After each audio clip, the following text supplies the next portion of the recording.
চট্টগ্রামের কোন খাবার আপনার খুব বেশি প্রিয়? আমার আপু চট্টগ্রাম স্পেসিফিক খাবার বলতে কালা ভুনা তো অফকোর্স, মেজবানি মাংস অনেক ফেভারিট। আক্কি বিরিয়ানি নামে কি একটা বিরিয়ানি আছে আমাদের? আখনি না আক্কি, এটা কোনটা প্রপার? আখনি, হ্যাঁ হ্যাঁ হ্যাঁ হ্যাঁ হ্যাঁ, এটাও মজা। বাট আমার আসলে একদম সবকিছু একপাশে আমার মায়ের হাতের খাবার আমার সবচেয়ে বেশি ভালো। এটা সবার বেলায়।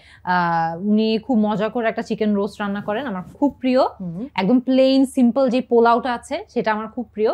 সো আমাদের সবসময় ছোটবেলায় যেটা হতো আর কি, যে আমরা জয়েন্ট ফ্যামিলিতে বড় হয়েছি, সো 3-4 জন, আমার চাচা চাচির ফ্যামিলি, আমরা একসাথে ঈদ করতাম। সো ঈদের দিনের যে দুপুরের খাবারটা ছিল ওটা সবসময় আম্মুর বাসায় হতো, মানে আমাদের বাসায় হতো। এন্ড আম্মু সবসময় যে প্লেন পোলাও, রোস্ট, ওই আইটেমগুলোই করতেন।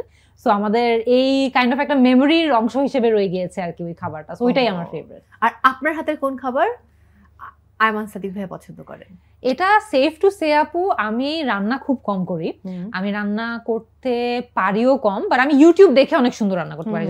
আমি যেটা হয় আর কি, যে ভালো স্টুডেন্ট হলে ইনস্ট্রাকশন ভালো ফলো করা যায়।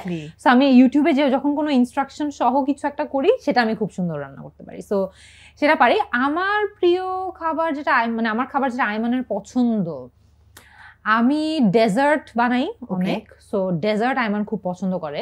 সো আমি হচ্ছে সাগুদানা, ম্যাঙ্গো আর কিছু ডিফারেন্ট টাইপ অফ জেলি দিয়ে একটা ডেজার্ট করতে পারি। সামারে যখন একদম সিজনাল আম থাকে তখন বানাই। ওইটাও খুব, শুনেই এখন আমার ক্রেভিং হচ্ছে। ওইটাও খুব পছন্দ করে। দারুণ দারুণ।